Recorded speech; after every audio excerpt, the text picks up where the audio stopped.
میں نے کوئل کا ناشتہ اس کے کمرے میں بھیج دیا ہے، پھر بھی اگر تم اس سے ہیلو ہائی کرنا چاہو تو کر آؤ اور اسے بتا دینا اپنے نہ آنے کی وجہ بھی۔ کچھ دیر ناشتے اور دماغ میں پکتے لاوے کو ایک ساتھ ہینڈل کیا، لیکن جیسے ہی ہیبا خاتون کچن کی جانب گئیں وہ کوئل کے روم کی طرف بڑھ آیا، نوک کرتا اندر داخل ہوا، مگر وہ کہیں نہیں تھی۔ واش روم بھی اوپن تھا، مگر شاور چلنے کی آواز آ رہی تھی۔ کچھ جھجکتے ہوئے وہ آگے بڑھا، تبھی اس کی نظر بیڈ پر پڑے سیاہ رنگ کے لباس پر پڑی۔ اس کی رگیں غصے کی ذاتی سے تنی، پھر بھی صبر کرتا وہ مزید آگے ہوا۔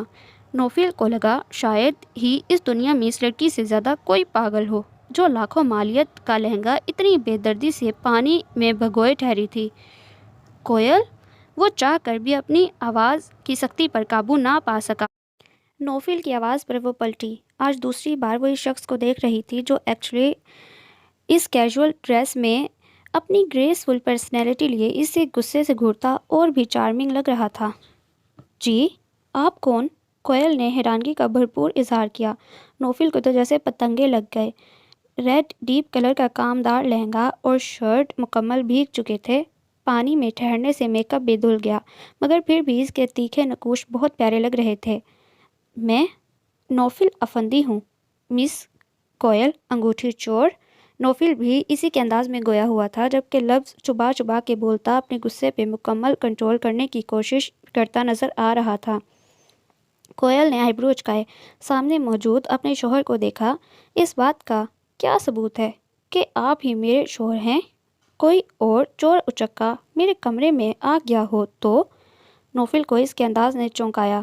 اتنی پرانی بات تو نہیں تھی اور نہ ہی اتنی آسانی سے بھلائے جانے والی ملاقات۔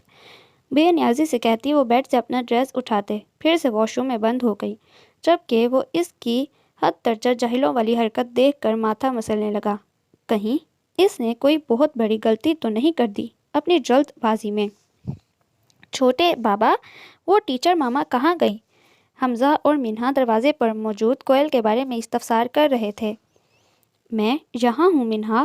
باہر آتے ہی وہ بے تکلفی سے اس کی جانب بڑھی اور اپنے گود میں اٹھاتے بولی، آپ کی ٹیچر ماما آپ سے ناراض ہیں۔ ٹیچر کی یہاں فرسٹ نائٹ تھی، آپ روم میں نہیں آئیں، پوری رات آپ کا انتظار کیا۔ وہ مخاطب منہا سے تھی، جبکہ نوفل کو لگ رہا تھا وہ صاف اسے ہی سنا رہی ہے، کیونکہ منہا کو اتنا تفصیلی جواب اور شکوہ بنتا تو نہیں تھا۔ سوری ٹیچر، آئندہ میں آپ کے پاس رہوں گی۔ منہا کی لاڑیاں شروع ہو چکی تھیں۔ حمزہ اور نوفل ایک دوسرے کو دیکھ کر رہ گئے، وہ ایسے اگنور ہو رہے تھے جیسے یہاں موجود ہی نہ ہوں۔ بچے، آپ لوگ چلو، میں آپ کی ماما کو لے کر آتا ہوں۔ حمزہ کو اشارہ کرتا منہا کی طرف بڑھا، پھر اس کی بات سمجھتے وہ دونوں باہر کو بھاگے۔ کوئل بنا اس کو دیکھے ڈریسنگ ٹیبل کے سامنے جا بیٹھی۔ اپنا اتنا اگنور ہونا کسی طرح بھی نوفل کو ہضم نہیں ہو رہا تھا۔ وہ جو سمجھ رہا تھا کہ جیسے ہی روم میں جائے گا وہ روتی دھوتی اس سے اپنے نہ آنے کی وجہ پوچھے گی، جھگڑا کرے گی، مگر یہاں تو کچھ بھی نہیں تھا۔ ایٹیٹیوڈ دکھایا جا رہا تھا، اور وہ بھی اس بندے کو جس میں خود کوٹ کوٹ کر انا کا خمیر ڈالا گیا تھا۔ کیا میں اس رویے کی وجہ پوچھ سکتا ہوں مس کوئل؟ انداز اب بھی نارمل ہی تھا۔ کیا میں نے اس گھر میں اپنی موجودگی کا سوال کیا آپ سے؟ ترکی بترکی جواب ملا۔ نوفل کے چہرے پر بے ساختہ مسکراہٹ آئی۔ پولیس والے کی بیوی ہو، اتنا سٹیمنا ہونا بھی چاہیے۔ کوئل اس کا انداز دیکھ کر گڑبڑائی۔ بہرحال آج کے بعد آپ مجھے اس لباس میں نظر نہ آئیں۔ امید ہے آپ کی وارڈروب اچھے ڈیزائنر کے کپڑوں سے بھری ہوئی ہوگی، کیونکہ میں اپنی ماما کی چوائس سے واقف ہوں۔ چینج کر کے آئیے، میں آپ کا انتظار کر رہا ہوں۔ اس کا دھونس بھرا انداز دیکھ کر کوئل کے سر پر لگی۔ میں کسی کے احکامات بجا نہیں لاتی۔ پولیس والے ہوں گے آپ اپنے تھانے میں۔ نوفل کو اس کا انداز اب چیڑ کھانے پر مجبور کر رہا تھا۔ اوکے، تو میں آپ کو ماما کے سامنے ایسے ہی لے جاتا ہوں۔ واپسی کی باتوں پر آپ کا ریاکشن یقیناً دیکھنے کے قابل ہوگا۔ کہتے ساتھ ہی وہ کوئل کی جانب بڑھا، وہ ایک دم پیچھے ہوئی۔ میں چینج کر کے آتی ہوں، کہتے ساتھ ہی وہ ڈریسنگ روم میں چلی گئی۔ اندر واقعی بہت ہی بہترین کلیکشن اس کے سامنے تھی۔ مرچنٹا کلر کا قدرے ہلکے کام والا ڈریس پہنے وہ باہر آئی۔ روم خالی تھا۔ اس نے سکون بھری سانس لی تبھی ہبا خاتون کمرے میں آئیں۔ ہماری بہو سے تو اتنی زحمت نہیں ہوئی کہ ساس کو آ کے سلام کر لیں، سوچا ہم خود ہی درشن کرا آئیں۔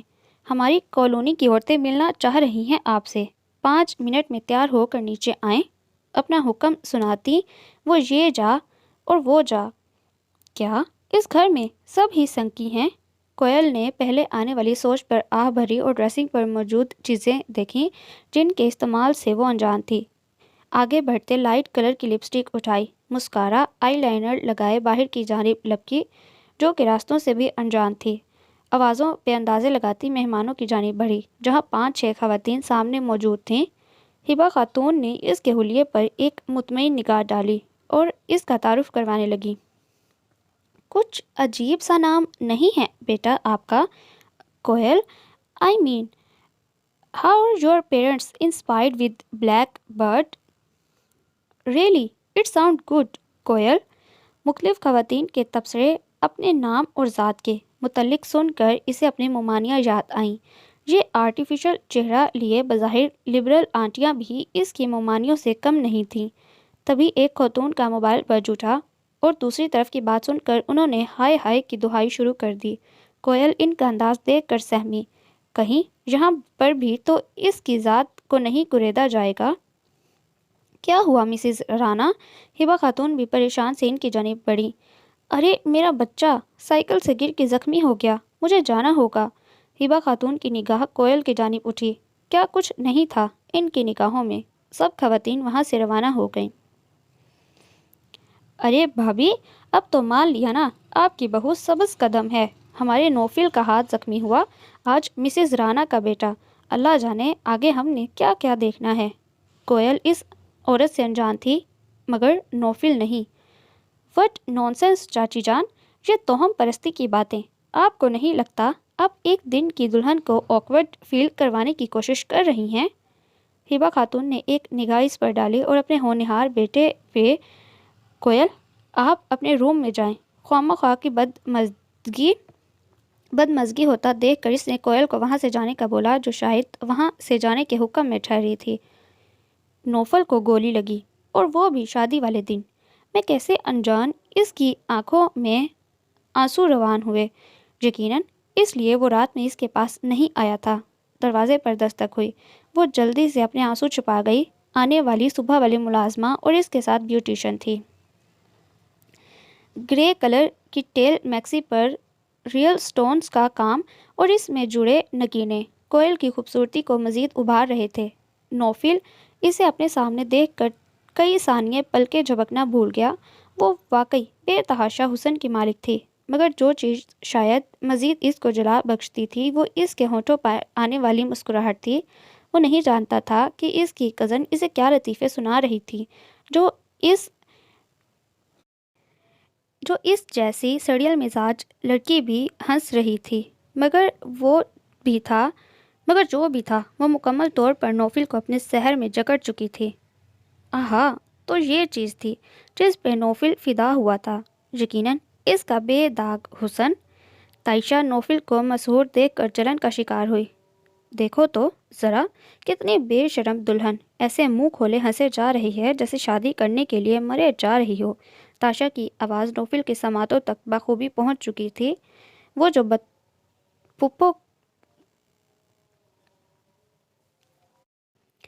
بتا پھپھو کی بیٹی جویریہ کو رہی تھی، مگر سنا یقیناً نوفل کو رہی تھی۔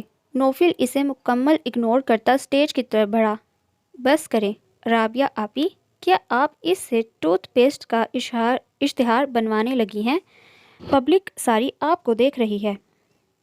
جی نہیں، ساری پبلک افندی انڈسٹریز کے اکلوتے چشم و چراغ کی پیاری دلہن کو دیکھ رہی ہے۔ تم دونوں ہی بہت پیارے لگ رہے ہو، بس خدا اس خاندان کی کڑوی نگاہوں سے بچا لے۔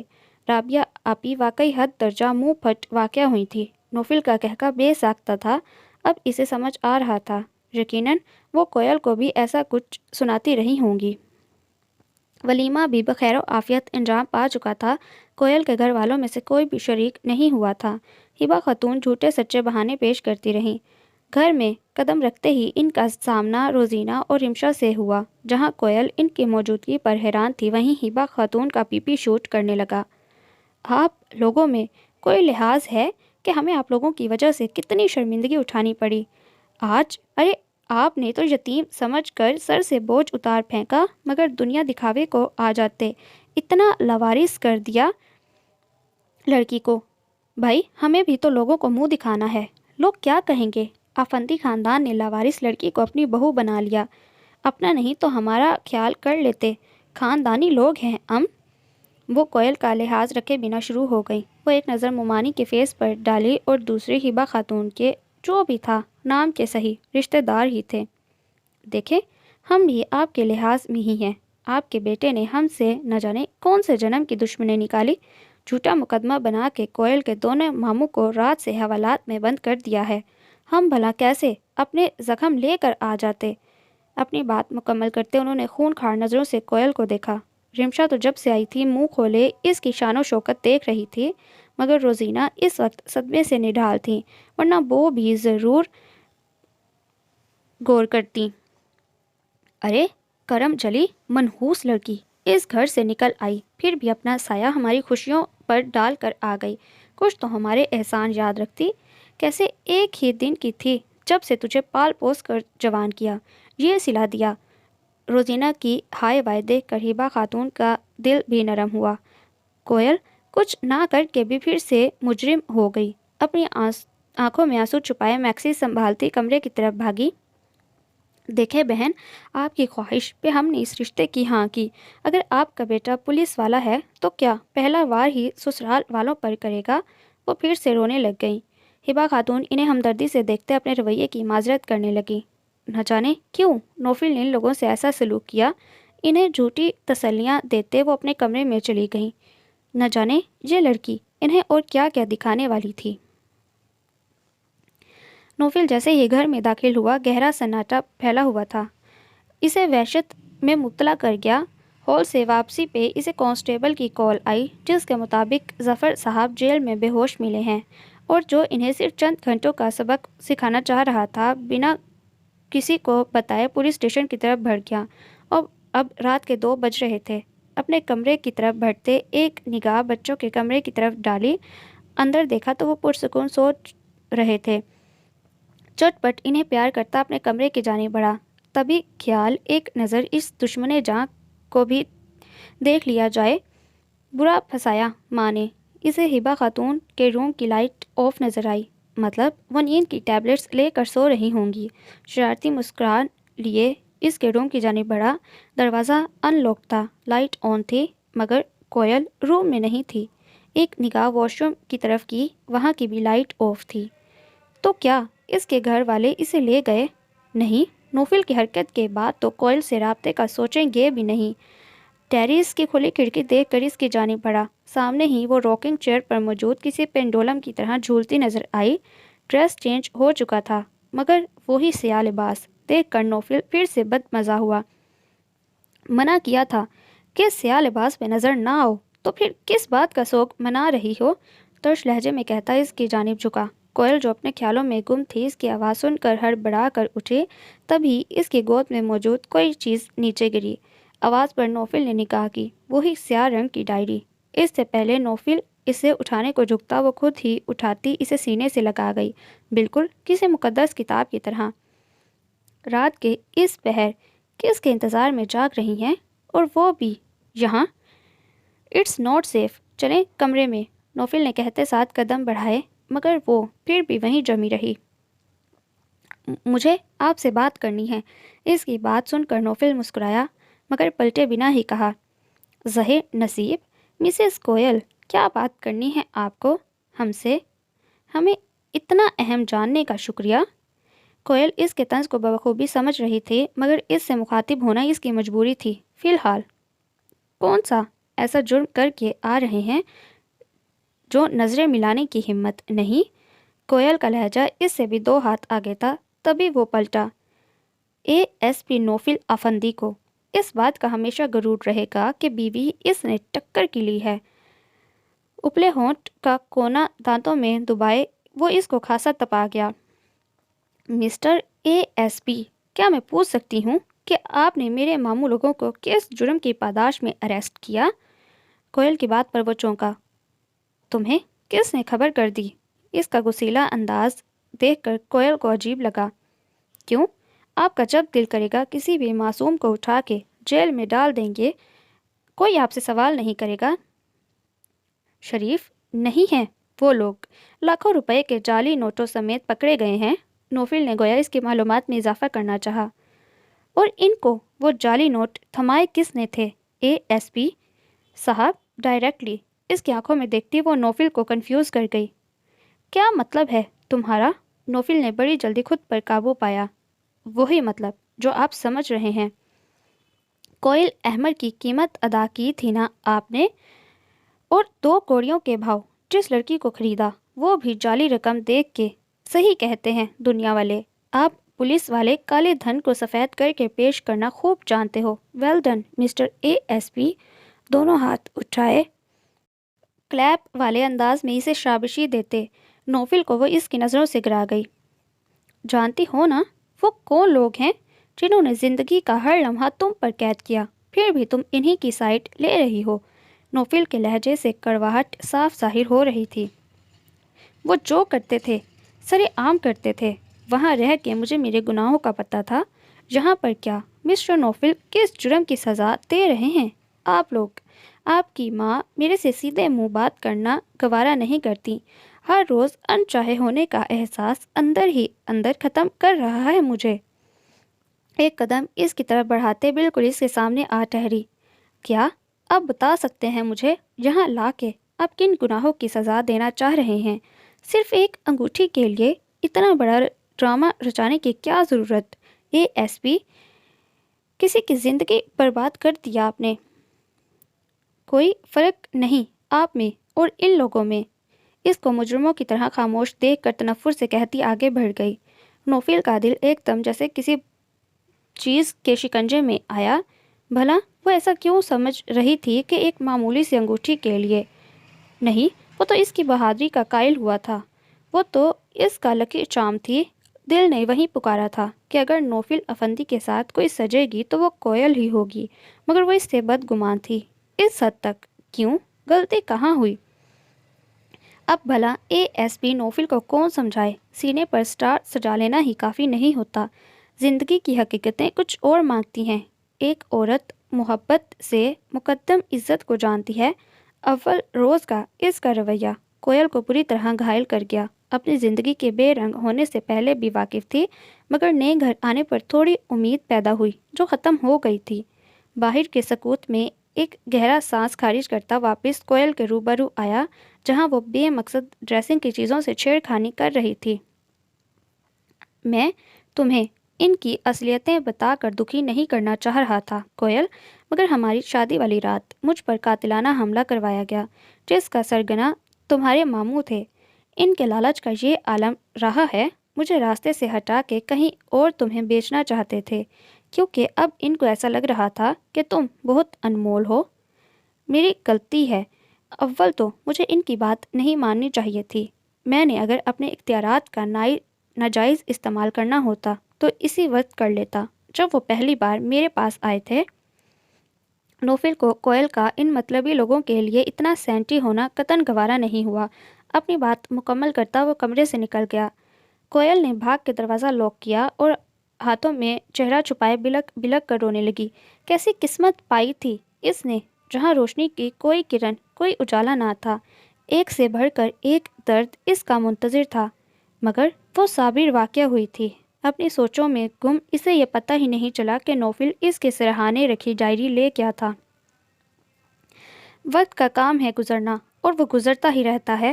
ہبا خاتون گورنمنٹ سرونٹ تھی اور کالج واپسی پہ اپنا بوتیک چلاتی تھیں۔ بچے بورڈنگ چلے گئے تھے۔ اس میں بھی ہبا خاتون کی ضد تھی کہ وہ کوئل کے سائے سے انہیں دور رکھنا چاہ رہی تھی۔ نوفل اور اس کا سامنا بہت کم ہوتا، اگر سامنے آ بھی جائے تو کترا کے گزر جاتا۔ وہ اس سے ناراض تھا، مگر کس بل بوتے پہ؟ جب بھی وہ سوال سوچتی اپنے دماغ کی نسیں پھٹتی محسوس ہوتیں۔ ایسا ہی ایک عام سا دن تھا جب ہبا خاتون اپنی روٹین کے مطابق کالج گئی ہوئی تھی اور نوفل کا کوئی اتا پتہ نہ تھا۔ جب ملازمہ نے اسے نیچے گیسٹ کے آنے کی اطلاع دی، وہ بنا کچھ سوچے سمجھے ہی ڈرائنگ روم کی طرف بڑھی جہاں پہ ایک ڈیسنٹ سا لڑکا بیٹھا تھا۔ یقیناً وہ کوئی نوفل کا رشتہ دار تھا۔ ارے آپ مسز نوفل ہیں رائٹ؟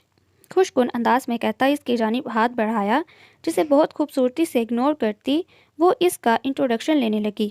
جی آپ کون؟ میں شیری ہوں، آج ہی لندن سے آیا ہوں، بٹ یہاں آ کے تو سرپرائز رہ گیا۔ نوفل جیسا اوور سمارٹ لڑکا پورے خاندان سے ٹکر لے کے جو چیز لایا سو مین ٹوٹلی مڈل کلاس۔ بنا کوئی لگی لپٹی رکھے شیری نے اس کے سر پر دوپٹہ لینے اور سادہ حلیے پر تنقید کی۔ اس کی اتنی صاف گوئی پہ کوئل مٹھیاں بھینچے رہ گئی۔ ارے شیری تم، واٹ اے سرپرائز!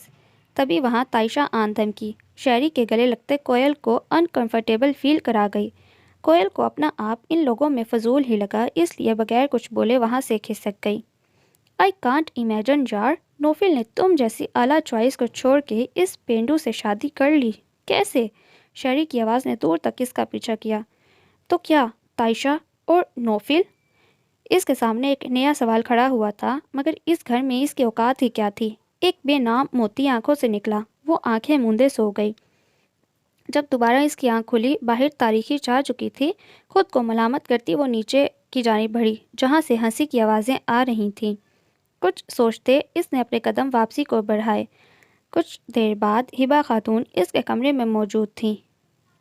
یہ کیا طریقہ ہے کوئل، میرا بھانجا اتنی دور سے آیا، آپ نے ان سے ریفریشمنٹ تک کا پوچھنا گوارا نہیں کیا۔ How ill mannered you are! غصے میں لال ٹماٹر ہوتے ہبا خاتون اسے شرمندہ کر رہی تھیں۔ کوئل کو بھی لگا کہ یہ اسی کی غلطی تھی۔ تائشہ اور شیری کے ذاتی فعل پہ اسے اتنا ریئیکٹ نہیں کرنا چاہیے تھا۔ سوری آنٹی، آج پہلی بار ان سے مخاطب ہونا پڑا تھا کوئل کو۔ اٹس اوکے، جائیں، اب کچھ ہی دیر میں کھانا لگنے والا ہے۔ کم از کم ہم اپنے گھر کی روٹین مہمانوں کے سامنے نہیں لانا چاہ رہے۔ بے نقد سناتی وہ وہاں سے روانہ ہو گئی۔ خود کا تنقیدی جائزہ لیتے وہ ڈریسنگ کی طرف بڑھی۔ وہ نہیں چاہتی تھی کہ نوفل اور اس کی فیملی کو پھر سے اس کی وجہ سے کسی شرمندگی کا سامنا کرنا پڑے۔ نوفل نے سیڑھیوں سے اترتی لائٹ پنک کاٹن کا سوٹ پہنے سامنے سے آتی کوئل کو دیکھا۔ دوپٹہ سائڈ پر ڈالے، کھلے بالوں کی ڈھیلی سی چٹیاں بنائے وہ سامنے تھی۔ نوفل کو وہ روٹین سے ہٹ کر تیار نظر آئی۔ ہبا خاتون نے فارمل اسمائل کے ساتھ اسے اپنے پہلو میں ٹکنے کا اشارہ کیا۔ ارے نوفل، کوئی تعارف کی رسم ہوتی ہے؟ شیری نے آنکھ کا کونا دباتے اسے اشارہ کیا۔ So guys, meet my lucky charm Mrs Koel, Naufal Afandi اس کے دونوں شانوں سے پکڑے اسے سب کے سامنے کرتا وہ بولا۔ کوئل کو لگا جیسے لکی چارم بول کے سب کے سامنے اس کی توہین کی ہے۔ یقیناً وہ طنز کر رہا تھا۔ اپنے مختل ہوتے حواسوں پہ قابو پاتے وہ دھیمے سروں میں مسکرا دیں۔ ہبا خاتون ٹیبل لگانے کا کہتی وہاں سے اٹھ گئی۔ وہ نہیں جانتی تھیں کہ یہ ینگ پارٹی کون تھی، مگر ان کی باتوں سے کافی حد تک فریش ہو چکی تھی۔ شیری اور تاشا کا بھی کوئی غلط کامنٹ نہیں آیا تھا۔ تبھی تاشا اٹینشن سیکر بننے کا کوئی موقع ہاتھ سے نہیں جانے دے رہی تھی۔ ہبا خاتون ساتھ مل کر کام کرنے لگیں۔ کچن سے ڈرائنگ روم کی طرف جاتے ہوئے وہ سلپ ہوئی اور ہاتھ میں پکڑے کرسٹل گلاس زمین بوس اور ساتھ ہی اس کی ہائی فائی کی دہائی۔ نہ جانے صبح صبح کس منحوس کا چہرہ دیکھ لیا تھا۔ نوفل کے سہارے کھڑے ہوتے آنکھوں میں آنسو بھرے بولی، شاید اس کو واقعی چوٹ لگی تھی۔ ڈونٹ بی فولش تاشا، اب یہ نہ کہہ دینا کہ تم نے صبح صبح کوئل بھابھی کو دیکھا تھا۔ شیری کا کھلا طنز وہ فک ہوتے چہرے کے ساتھ نوفل کو دیکھنے لگی، جو آنکھیں چراتا دوسرے جانب دیکھنے لگا۔ کیا ہوا ہے بچوں؟ تاشا، دھیان سے کام کرنا چاہیے آپ کو۔ چلو آ جاؤ سب۔ ہبا خاتون نے ماحول پر چھائی ناگواری کو ختم کرنا چاہا۔ تاشا کا ہاتھ ابھی تک نوفل کے ہاتھ میں دبا تھا۔ ان سب لوگوں کے لیے شاید یہ عام سی بات تھی، مگر کوئل کو ایک بے چینی نے آن گھیرا۔ کھانا کھاتے ہی سب اپنے کمروں کو روانہ ہو گئے، جبکہ مسٹر شیری شاید لمبے دورانیے کو آئے تھے، اس لیے ہبا خاتون نے گیسٹ روم میں اس کے ٹھہرنے کا انتظام کر دیا۔ زندگی پھر سے اپنی ڈگر پر رواں دواں تھی۔ موم، میں سوچ رہا ہوں کوئل کا ایڈمیشن کروا دوں نیکسٹ، تاکہ وہ اپنی اسٹڈی کنٹینیو کر سکے۔ ہبا خاتون سے مخاطب ہوتے وہ بولا۔ نوفل اس وقت ان کے پاس بیٹھا تھا۔ مرضی ہے تمہاری، میں کیا کہہ سکتی ہوں؟ ان کا نہ روٹھا انداز وہ بخوبی دیکھ سکتا تھا۔ موم، آپ کو نہیں لگتا کہ آپ اس کے ساتھ کچھ غلط کر رہی ہیں؟ دل کی بات زبان پر آخر لانے کی ہمت کر لی تھی۔ تمہیں کیوں ایسا لگا؟ آج کا تاشا کا بیہیویئر، اگر آپ اسے اس گھر میں اس کا مقام نہیں دلائیں گی تو کیا نوفل، میں اس لڑکی کو سر پر سوار کر لوں، اپنے خاندان کا شیرازہ بکھرنے دوں؟ مجھ میں اب اور ہمت نہیں نوفل کہ کوئی اور دکھ سہل کر سکوں۔ تمہاری ضد اور محبت میں اس لڑکی کو بہو بنا کر لے آئی ہوں، مگر اس کا سایہ۔ وہ بات ادھوری چھوڑے لمبے لمبے سانس لینے لگی۔ نوفل نے دروازے سے ان کا انہیلر اٹھا کر پکڑایا۔ اوکے ریلیکس موم، پلیز آپ ریلیکس رہیں، میں آئندہ اس ٹاپک پر بات نہیں کرنے والا۔ ہبا خاتون نے اپنے دونوں ہاتھ اس کے کاندھے پر رکھے۔ میں جانتی ہوں نوفل کہ اس لڑکی کے ساتھ بہت برا ہو رہا ہے، مگر میں اس دل کا کیا کروں جو پہلے ہی جوان بیٹے اور بہو کی موت، اس پہ ان یتیم بچوں کی ذمہ داری۔ مجھے کچھ وقت دے دو تم۔ ریلیکس موم، چلیں آپ ریسٹ کریں، صبح آپ کو جلدی اٹھنا ہے۔ ہبا خاتون نے اپنے فرمانبردار بیٹے کو محبت بھری نگاہوں سے دیکھا۔ وہ ان سے رخصت لیتا اپنے کمرے کی جانب بڑھا۔ دل میں ایک خلش سی تھی، یا کوئل کی باتیں جو مسلسل ایک کرب کی کیفیت میں گزر رہا تھا۔ رات کو اس کی آنکھ نہ جانے کس احساس سے کھلی، گلا خشک ہو رہا تھا، پانی کا جگ بھی خالی تھا۔ کچن کا رخ کرتے اسے محسوس ہوا جیسے کوئل کے کمرے سے کچھ گرنے کی آواز آئی ہو۔ پہلے اپنا وہم گردانتے وہ آگے بڑھا، لیکن چند قدم آگے بڑھ کر پھر سے بے چینی کا گہراؤ، الٹے قدموں اوپر کی جانب وہ آیا۔ چھوڑو مجھے، گھٹیا انسان! کوئل کی گھٹی گھٹی آواز۔ نوفل کے جسم میں شرارے امڈ رہے تھے۔ ارے میری بلبل، کس کے لیے اتنا تردد؟ جس شوہر کے لیے اتنا سج دھج کے قدم رکھتی ہو، وہ تو تمہیں منہ لگانا تک گوارا نہیں کرتا۔ شیری نے مزید اس کی طرف قدم بڑھائے، تبھی نوفل نے دروازے کو توڑنے والے انداز میں بجایا۔ کوئل، دروازہ کھولو! نوفل کی آواز اس کے بے جان جسم میں روح پھونک گئی، جبکہ شیری رات کے اس پہر اس کی آمد پر حواس باختہ ہوا۔ اس کی گرفت ڈھیلی پڑتے دیکھ کر کوئل نے دروازہ وا کیا۔ سامنے موجود نوفل کو دیکھتے ہوئے اس سے لپٹ گئی۔ یہ دکھاوا کر رہی ہے نوفل، اس نے مجھے خود کمرے میں بلایا تھا، دھوکے! اس کی بات درمیان میں ہی رہ گئی۔ نوفل کے پڑنے والے گھونسے نے اس کی بولتی بند کروا دی۔ تمہاری جرت کیسے ہوئی خبیث انسان کہ تم میری عزت پر ہاتھ ڈالو؟ نوفل کا ہاتھ اٹھا تو رکنے کا نام نہیں لے رہا تھا۔ ہبا خاتون بھی اس کی آواز سن کر اوپر آئیں۔ کیا ہو رہا ہے یہاں؟ چھوڑو نوفل، مر جائے گا وہ۔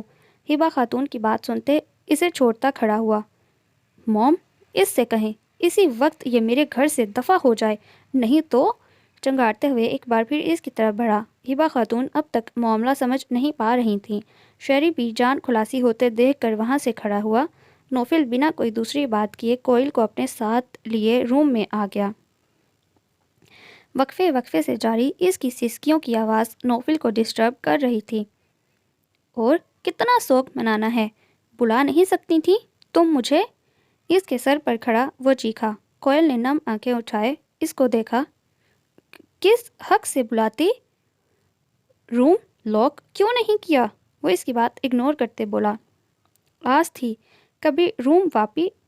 کبھی روم واسی واپس آ جائے، بنا ڈرے جواب دیا۔ دیکھ لیا نتیجہ پھر؟ نوفل کہاں غلطی ماننے والوں میں سے تھا۔ دیکھ ہی لیا، جب گھر کا کوئی مالک نہ ہو تو چور اچکے ہی اسے اپنا مسکن بنانے کی کوشش کریں گے نا۔ کوئل نے کب ہار ماننا سیکھا تھا؟ جتنی زبان چلتی ہے نا، اتنے ہاتھ چلا لینے تھے، وہ چڑھتے ہوئے بولا۔ اب کہ کوئل افسوس بھری نگاہوں سے اسے دیکھتی دوسری جانب رخ کر گئی۔ اور نوفل کا دماغ اسی چیز پر اٹک گیا تھا کہ اگر اسے آنے میں دیر ہو جاتی تو اس نے بھلا کیسے ایک لٹیرے کو اپنے گھر میں جگا دی۔ شل ہوتے دماغ کے ساتھ وہ کھڑا ہوا۔ آپ کہاں جا رہے ہیں؟ اب کے کوئل کی آواز میں ڈر تھا۔ جہنم میں چلنا ہے؟ پھاڑ کھانے والے انداز میں اس کو گھورا۔ نہیں، میں یہیں رہ لوں گی، آپ کو ہی مبارک ہو۔ اتنی سیریس سچویشن میں بھی اسے ہنسی آئی، مگر چہرہ جھکا لینے کی وجہ سے نوفل اس کے تاثرات نہیں دیکھ پایا۔ دوبارہ پانی لینے کو آگے بڑھا تھا۔ گیسٹ روم سے آتی آوازیں سن کر مشکل سے خود پر قابو پایا اور آگے کو بڑھا۔ تم نے تو کہا تھا میں آتے ہی 2 دن میں اس منحوس لڑکی کو گھر سے باہر کروں گا، اور نوفل اس سے بدظن ہوگا کہ فوراً طلاق دے کر نکالے گا۔ یہ کارنامہ کیا۔ نوفل کے دل میں مزید اس کے لیے ہمدردی پیدا کر دی۔ بھلا کیسے اس منحوس لڑکی کا سایہ اپنی اولاد پہ برداشت کروں جس کی منحوس ماں میرا بھائی کھا گئی۔ موم کی بات سن کر نوفل کے دماغ میں سنسناہٹ پیدا ہوئی۔ تو کیا کوئل احمر ماموں کی بیٹی ہے؟ اور یہ سب اس کی موم کا پلان تھا؟ اتنا گھناؤنا انتقام؟ اسے مزید کچھ سننے کی ہمت کہاں تھی۔ وہ بنا آہٹ پیدا کیے اپنے کمرے کی جانب بڑھ گیا۔ نوفل جب کمرے میں داخل ہوا، کوئل اس کے بیڈ پہ ہی سو چکی تھی۔ ایک نظر پرسکون سی سوتی کوئل پر ڈالی اور اس کے برابر لیٹ گیا، مگر آنکھوں سے نیند کوسوں دور تھی۔ کوئل کے ماضی کا انکشاف ہبہ خاتون یقیناً اس کی ممانعیوں کو دیکھ کر پہچان چکی تھیں۔ اگرچہ احمر ماموں کی شادی کا مختصراً قصہ اسے بھی یاد تھا کہ ان کی شادی کے بعد دونوں خاندانوں نے صرف شادی کے موقع پر ہی ایک دوسرے کو دیکھا تھا، یا پھر احمر کے مرنے کے بعد اس کا چیپٹر کلوز تھا۔ انجانے میں وہ اپنی ماں کے زخم ادھیڑ گیا تھا، مگر وہ کبھی بھی ان کی توہم پرستی کا شکار کوئل کو نہیں ہونے دے گا۔ وہ سمجھ رہا تھا کہ موم کی کل وقتی باتیں ہیں، مگر سب بڑی سازش۔ نگاہ بھٹکتے پھر سے پری چہرے کوئل پر گئی۔ بے خودی کے عالم میں اس پر جھکتا اس کے چہرے پر اپنے پیار کی پہلی مہر ثبت کی۔ اب کہ کوئل کی زندگی میں آسانیاں ہوں گی۔ نیند میں ہی وہ مسکرائی تھی، کسی بچے کی طرح۔ کیا تھی یہ لڑکی؟ اس کی ڈائری پڑھتے کوئل کی زندگی کے ہر پہلو سے وہ آگاہ ہوا تھا۔ معاشرہ اتنا بے حس کیسے ہو سکتا ہے؟ ایک معصوم فرشتہ صفت بچہ جس نے دنیا میں قدم ہی نہیں رکھا، اس سے پہلے ہی اسے نحوست قرار دے دیا گیا۔ زندگی موت کا اختیار برحق فیصلہ اللہ کے ہاتھ میں ہے، تو کیسے اسے کسی موت کا ذمہ دار قرار دیا گیا؟ گھر میں کام کرتے روز نہ جانے کتنے کانچ کے برتن ہاتھوں سے پھسل کے گرتے زخمی کرتے، تو اس کا الزام کیسے ایک لڑکی کے موجودگی پر دھرا گیا؟ اس کے ذہن میں لیڈ پینسل سے لکھے بہت سے مدھم الفاظ ابھرے۔ میں اللہ سے سوال ضرور کروں گی، اگر کوئل ماما پاپا کو اپنے پاس بلانا تھا تو کیوں گندی مامی کے پاس کوئل کو رکھ کر بھول گیا؟ اللہ میاں، کوئل کے بابا کیوں نہیں ہیں جو اس کے لیے کھلونے لائیں؟ جب کوئل کی ماما کو اٹھا لیا تو سب کی ماما کو اٹھا لو۔ بہت سے شکوے، بہت سے گلے، بہت سی ادھوری خواہشیں۔ اللہ میاں، میرا دل کرتا ہے میں کسی کو ماما بولوں، مجھے ماما لا دو نا۔ سب کہتے ہیں کوئل اپنی ماما کو کھا گئی، میں کیسے کھا گئی؟ مامی کہتی ہیں جب کوئی غلط کام کرو سیاہ لباس پہنو تاکہ تمہاری بدبختی سب کو پتہ چلے۔ مجھے سیاہ رنگ سے نفرت ہے۔ نوفل کو لگ رہا تھا وہ الفاظ زندہ ہوتے اس کے ارد گرد شور مچانے لگے ہیں۔ اپنی کیفیت سے گھبراتا وہ اٹھ کر باہر چلا گیا۔ بھلا کوئی اتنا سیاہ کار کیسے ہو سکتا ہے؟ کوئل کی آنکھ کھلی، سامنے موجود نوفل کو دیکھ کر ہڑبڑا کر وہ اٹھی۔ وہ جو بڑی مشکل سے سونے کی کوشش میں تھا، جھٹ آنکھیں کھولیں۔ یا اللہ، آفت آ گئی تھی، آرام سے بھی تو اٹھا جا سکتا تھا۔ اے ایس پی یہاں کیوں؟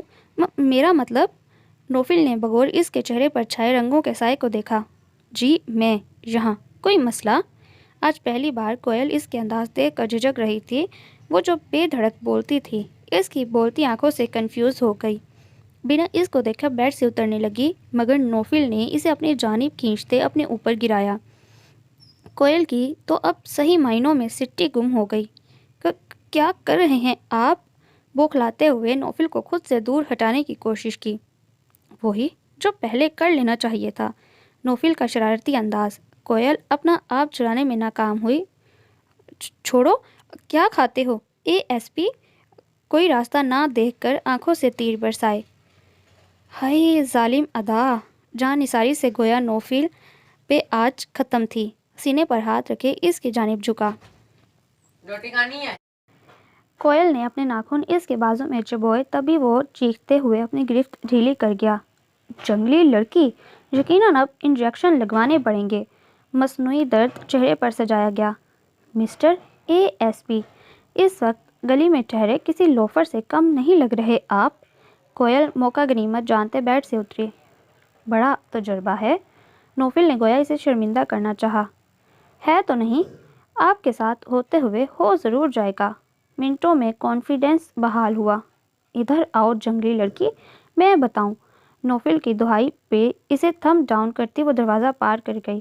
ایک سرشاری کا احساس تھا نوفل کے گرد جو اسے لیے ارد گرد ہر چیز کو منور کر گیا۔ موبائل اٹھائے، ٹائم دیکھا۔ صبح کے 6 بج رہے تھے، مطلب کہ سونا بنتا تھا۔ ناشتے کی ٹیبل پر ہبا خاتون اور اس کے درمیان مکمل خاموشی تھی۔ بوا، کوئل کو بھی بلا لیں۔ نوفل کا حکم سنتی بوا پریشان ہوئیں کیونکہ کوئل کا ٹیبل پر آنا منع تھا۔ بقول ہبا خاتون، وہ صبح صبح اس منحوس کا چہرہ دیکھ کر اپنا ناشتہ اور دن خراب نہیں کر سکتیں، جبکہ نوفل بھی ان کی سوچ سے آگاہ تھا۔ پھر گستاخی کیسی؟ بوا! نوفل کی پکار پر وہ چونکی۔ جی بیٹا، ہم بلاتے ہیں۔ ہبا خاتون سے نظریں چراتی وہ کوئل کو بلانے چل دیں۔ وہ جو کب سے اپنی ڈائری ڈھونڈنے میں مشغول تھی، بوا کی بات سن کر جھٹکا لگا۔ جو صبح اس نے نوفل کا بدلا ہوا روپ دیکھا وہ وہم نہیں تھا، مگر یہ معجزہ کیسے؟ اتنا سوچنے کا وقت کہاں تھا؟ وہ بوا کے پیچھے کچن میں داخل ہوئی۔ ہبا خاتون اسے دیکھتے ہی زور سے چیئر کھسکاتی واک آؤٹ کر گئیں۔ اس نے ایک شرمندہ نگاہ سامنے موجود نوفل پر ڈالی جس کا چہرہ کسی بھی تاثر سے بالکل سپاٹ تھا۔ بوا، آپ رہنے دیں، ہمارا ناشتہ کوئل بنا دے گی۔ نوفل کی بات سن کر وہ غش کھانے کو تھی۔ نوفل نے آئیبرو اچکائے بغور اسے دیکھا جیسے پوچھا ہو، کوئی اعتراض؟ کوئل نے جیسے سوال سمجھ کر نفی میں سر ہلایا اور ناشتہ بنانے کھڑی ہو گئی۔ ناشتہ کرتے ہی وہ کھڑا ہوا۔ چائے لے کر روم میں آؤ، بات کرنی ہے کچھ۔ نارمل انداز۔ وہ کچھ سمجھ نہیں پا رہی تھی۔ ہبا خاتون بیگ اٹھائے گزریں، ایک کڑک نگاہ ان دونوں پر ڈالتی باہر کی طرف بڑھ گئیں۔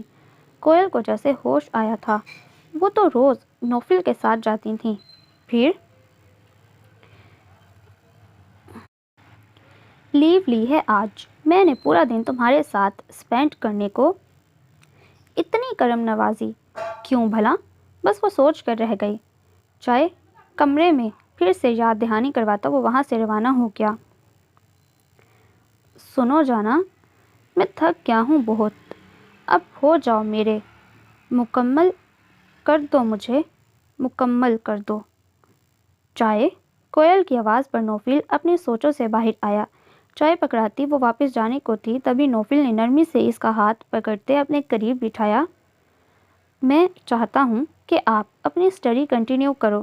گھر میں بیٹھے رہنے سے آپ کا دماغ مختلف سوچوں کی آماجگاہ بنا رہے گا، جس کا اثر مجھ بیچارے پر ہوگا۔ انداز شرارتی تھا یا وہ سیریس تھا، وہ سمجھنے سے قاصر تھی۔ پر میں، اس کی بات بیچ میں ہی رہ گئی۔ پر آپ کچھ نہیں، ASP کی بیوی بولنے کا اختیار میں نے آپ کو نہیں دیا۔ نوفل کی بات پر اسے توہین محسوس ہوئی۔ وہ تل ملاتی کھڑی ہو گئی۔ نوفل نے بھی اس کا انداز بخوبی ملاحظہ کیا۔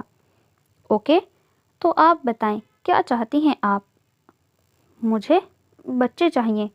حیرت سے اپنی جانب نوفل کو تکتا پا کر وہ کنفیوز ہوتی بات ادھوری چھوڑ گئی۔ نوفل نے پھر سے اسے اپنی گرفت میں لیا۔ How sweet wife you are! اتنی جلدی ہسبینڈ کی خواہش پتہ چل گئی؟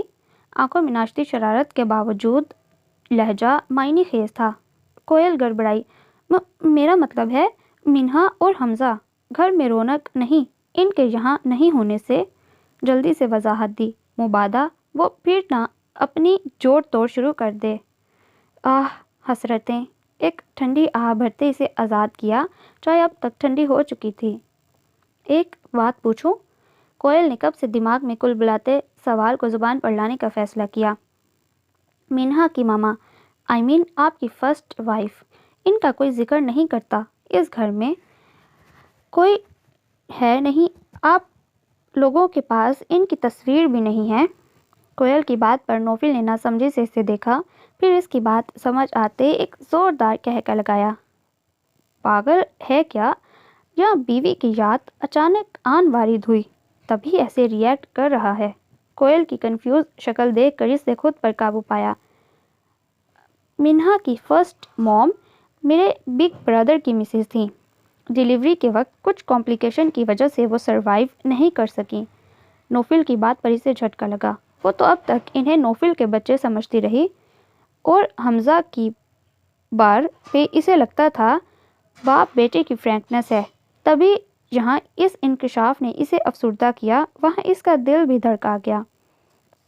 وہ تو اس شخص کی زندگی کے بغیر شریک اکیلی وارث تھی، مگر تائشہ کو وہ بھول گئی. لگتا ہے آج ASP صاحب انٹرویو دینے ہی گھر میں رکے تھے. خیر، بچوں والے معاملے میں ماما سے بات کروں گا، نہیں تو پھر ادھوری بات چھوڑتے ماتھا مسئلہ. نہیں تو پھر کیا؟ کوئل اس کی ادھوری بات سے زج ہو گئی. تبھی اسے خود سے قریب کیا، سرگوشی کے انداز میں بولا. نہیں تو جی ہم خود ٹرائی کر لیتے ہیں اپنے بچوں کی. نوفل کی بات اسے جی جان سے لرزا گئی. اس نے سرکنا چاہا مگر نوفل نے اس کی کوشش ناکام بنا دی. کیوں جی؟ ابھی تو پکی بیوی بنی ہوئی تھیں، اب گھبراہٹ کیسی؟ نوفل نے اس کے کانوں کی لو کو اپنے لبوں سے چھوا اور ساتھ ہی دونوں بازو اس کے گرد لپیٹے مکمل اپنے حصار میں لیا. ASP چھوڑو مجھے، اپنے یہ لوفر انداز کہیں اور دکھایا کرو. چہرے پر چھائی سرخی اس کے بلش ہونے کی وضاحت کر رہی تھی. خوامخواہ یار، بیوی لوفر بنا رکھا ہے، لوگوں سے پوچھو کتنا شریف ہوں. خود پر اتراتے اسے آزاد کرتا بیڈ پر دراز ہو گیا. کوئل تو اتنی دیر سے اس کے انداز دیکھ کر پریشان تھی. نوفل کے حکم پر وہ اپنا سامان اس کے کمرے میں شفٹ کر چکی تھی. ڈیلی اس کے ہاتھ کا ناشتہ گھر میں بننے لگا. اس کی کوشش ہوتی تھی کہ ہبا خاتون کے سامنے نہ آئے مگر نوفل اسے اپنے ساتھ ہی ڈائننگ ٹیبل پر دیکھنا چاہتا تھا، اس لیے بامشکل وہ خود پر قابو رکھے ہوئے تھی. گھر میں ہوتی ایکٹیویٹیز سے انجان وہ اپنی لائف میں بزی تھی یا پھر جان بوجھ کر سب اگنور کر رہی تھی. شہری کو لے کے نوفل سے بھی کٹ آف کر رکھا تھا. ابھی بھی وہ ناشتہ بنانے کو بوا کے ساتھ کچن میں تھی تبھی ہبا خاتون اندر آئیں. تم جانتی ہو لڑکی، روز تمہارا منحوس چہرہ دیکھنے کی وجہ سے میں مسلسل اپ سیٹ ہوں. جب تمہیں کہا گیا تھا کہ کمرے سے باہر نہیں نکلنا، پھر کیوں پورے گھر میں دندناتی پھرتی ہو؟ ہبا خاتون کی بات سن کر اس کی آنکھوں میں آنسو امڈ آئے. ماما، کیوں وہ کمرے کی حدود میں باؤنڈ رہے؟ جتنا یہ گھر میرا ہے اتنا میری بیوی کا بھی ہے. اگر آپ کو اس کے یہاں رہنے اور چلنے پھرنے پر اعتراض ہے تو ٹھیک ہے، ہم یہ گھر چھوڑ جاتے ہیں. نوفل کی اچانک آمد اور ساتھ میں دو ٹوک انداز ہبا خاتون اور کوئل دونوں کو چنگا گئے. واہ بیٹا، بہت خوب. اس کل کی آئی لڑکی نے تمہیں ماں کے خلاف کر دیا. بہت اچھے. ہبا خاتون کی آواز میں مان ٹوٹنے کی واضح جھلک تھی مگر وہ اس لڑکی کے سامنے خود کو کمزور نہیں دکھانا چاہتی تھیں. ماما، آپ بھی تو سمجھنے کی کوشش کریں. ایک اچھی خاصی نارمل لڑکی کو آپ نے اور آپ کی سو کولڈ سوسائٹی نے کیا بنا دیا؟ نوفل نے اس کے کندھوں پر ہاتھ رکھتے خود سے قریب کیا. شی از مائی وائف موم، وہ جسے میں نے پہلی بار دیکھتے ہی اپنی لائف میں شامل کرنے کا ڈیسیجن لیا تھا. کیوں؟ جانتی ہیں نا آپ، کیونکہ یہ میرے لیے لکی ثابت ہوئی، کیونکہ میری پروموشن ہوئی. آپ جانتی ہیں نا کتنی اسٹرگلنگ کنڈیشن میں رہا ہوں میں. پھر آپ کیسے کوئل کو سب قدم ہونے کی سند دے سکتی ہیں؟ اس کا سوالیہ انداز ہبا خاتون کی تنی گردن میں فرق نہ لا سکا. مینہا کے پیدا ہوتے ہی فوزیہ بھابھی کی ڈیتھ ہو گئی، تب تو آپ نے یا پھر آپ کے خاندان نے اسے منحوس ہونے کی سند نہیں لگائی کیونکہ وہ آپ کی پوتی تھی. اس لیے مینہا ابھی